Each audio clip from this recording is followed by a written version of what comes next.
everyone, I am Shaista Ansari and this is question number 6 of exercise 3.2 and this is class 8 maths.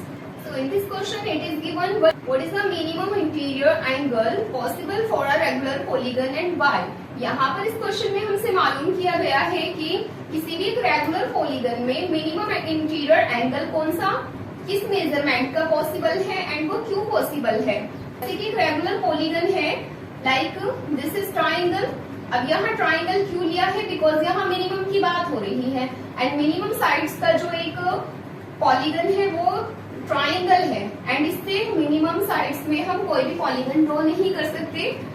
तो इस triangle की जो all interior angles का सम होता है वो होता है टोटल 180 डिग्री का एंड अगर इस 180 डिग्री को हम 3 पार्ट्स में डिवाइड करें तो हमारे पास जो एक एंगल बनेगा वो बनेगा एक 60 डिग्री का।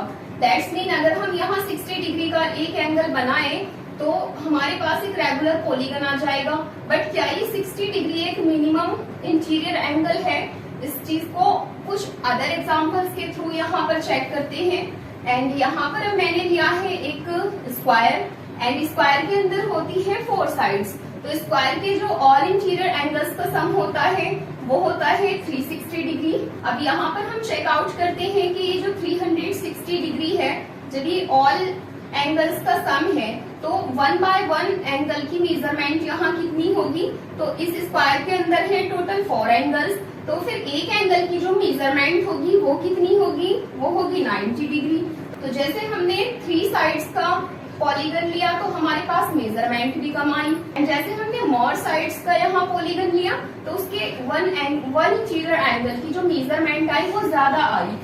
दैट्स मीन अगर हम इससे भी ज्यादा साइड्स का कोई पॉलीगन लेंगे तो उसमें भी इंटीरियर एंगल की जो मेजरमेंट आएगी वो और ज्यादा आएगी। तो जैसे कि हमसे इस क्वेश्चन में रीजन भी मालूम किया गया है कि ऐसा क्यों पॉसिबल है कि मिनिमम इंटीरियर एंगल किसी भी रेगुलर पॉलीगन का पॉसिबल क्यों है, तो इसका हम यहाँ पर रीजन लिखते हैं बिकॉज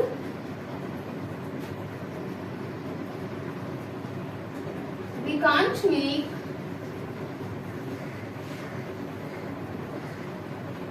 any polygon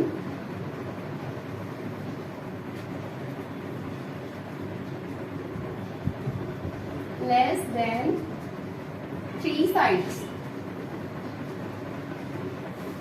जैसे कि मैं यहाँ बता चुकी हूँ कि अगर हम इसमें साइड्स को और ज्यादा लेंगे तो हमारे पास इंटीरियर एंगल की मेजरमेंट और ज्यादा आती जाएगी।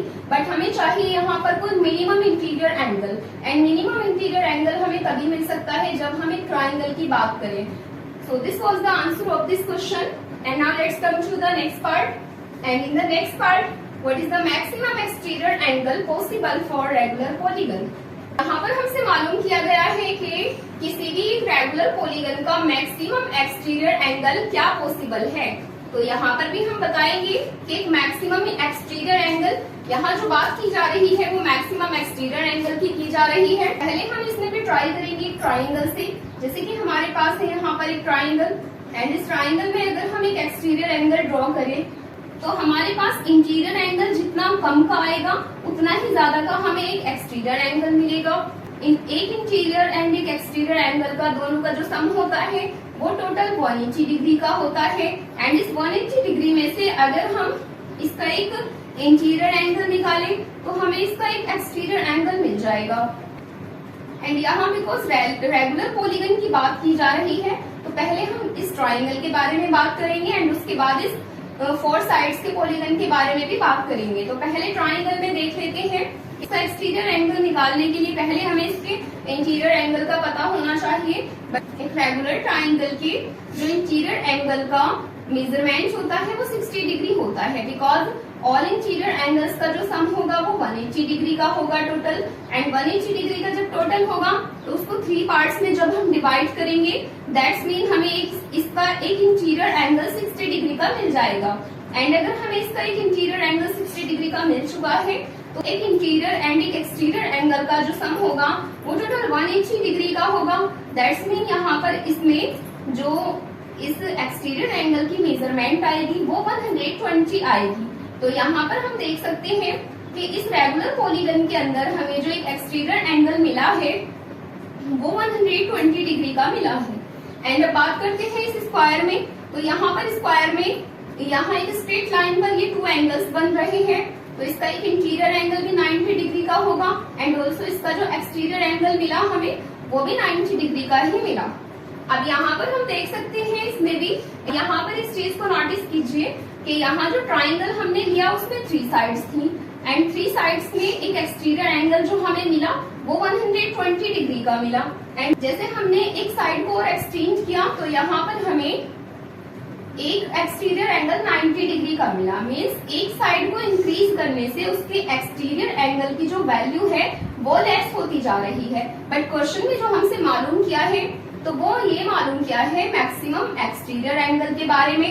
तो यहाँ पर हम कह सकते हैं कि ओनली ये एक ऐसा पॉलीगन है जिसमें मैक्सिमम एक्सटीरियर एंगल हमें मिल सकता है एंड जो हमारा इसमें मैक्सिमम एक्सटीरियर एंगल है वो है 120। तो यहाँ पर हम लिखेंगे 120 डिग्री एंड इसी चीज को हमने अभी इस पार्ट में भी प्रूफ किया था, जैसे कि हमें यहाँ पर इसका इंटीरियर एंगल एक 60 डिग्री का मिला था। अगर हम इसकी हेल्प से भी देखें इस क्वेश्चन के आंसर को, तो जब हमें यहाँ पर 60 डिग्री मिनिमम इंटीरियर एंगल मिल रहा है तो जितना इंटीरियर एंगल मिनिमम होगा उतना ही एक्सटीरियर एंगल मैक्सिमम होगा। तो अगर ये 60 डिग्री का है दैट्स मीन कि 120 डिग्री का हो जाएगा एक्सटीरियर एंगल। मैंने यहाँ पर और अलग से भी एक्सप्लेन कर दिया है।